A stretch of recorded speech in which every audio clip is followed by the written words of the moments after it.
BNC রেভেন্সা বালিকা উচ্চ বিদ্যালয়ের সুতালীন মহামাত্র অনুরোধ করি সেখানে খুব অংশ বসিয়ে নিজ কবিতা আপন করবেন। সমস্ত করজনে নেই কিছু উচ্চারণ করবা।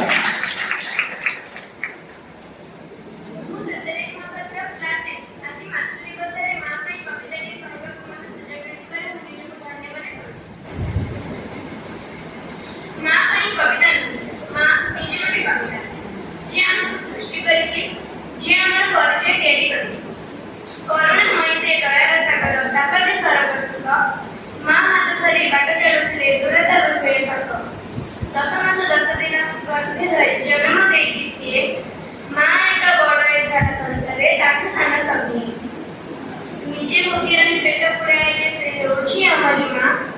ପିଲାଙ୍କ ପାଇଁ ସେ ଯୁଦ୍ଧ କରିବା ସେ ହେଉଛି ଆମରି ସାରା। ମାର ଆକଟ ଆମ ଚଲାବାଟ କୁସୁମିତ ତା ପାଇଁ। ତା ତ୍ୟାଗ ଭୁଲିଲେ ତା ସେବା ଭୁଲିଲେ ରାହା ନାହିଁ ଆମ ପାଇଁ। ଆମେ ଜାଣିଅଛୁ ଭଗବାନ ବଡ଼ ହେଲେ ତାଙ୍କଠୁ ବଡ଼ ସେ ମା। ଦୁନିଆରେ ଅଛି ଯେତେକ ସମ୍ପର୍କ ମା ପରାଇ ରାହା। ପିଲାଙ୍କ ପାଇଁ ସେ କେତେ ଜମାନା ସେ ପିଲାଙ୍କ ପାଇଁ ତା ତ୍ୟାଗ। ପିଲା ତା ଜୀବନ ପିଲା ତାର ଧନ ପିଲା ତା ସମ୍ପର୍କ। ଆଜି ଆମେ ଏଠି ଶପଥ କରିବା ମାଆକୁ ଯିବାନି ଭୁଲି। ତା ପାଇଁ କିଛି କରିବାର ପାଳି ସେ ଆମ ସରକାର ସେ ଆମ ସରକାର।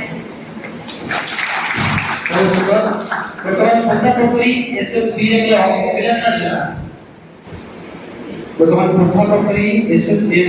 ଅଭିଳାଷା ଜିଲ୍ଲା ଅନୁରୋଧ କରୁଛି ମଞ୍ଚକୁ ଆସିବେ ଏବଂ ସମସ୍ତ ପରକାଳୀ ଉଚ୍ଚାରିତ କରିବା।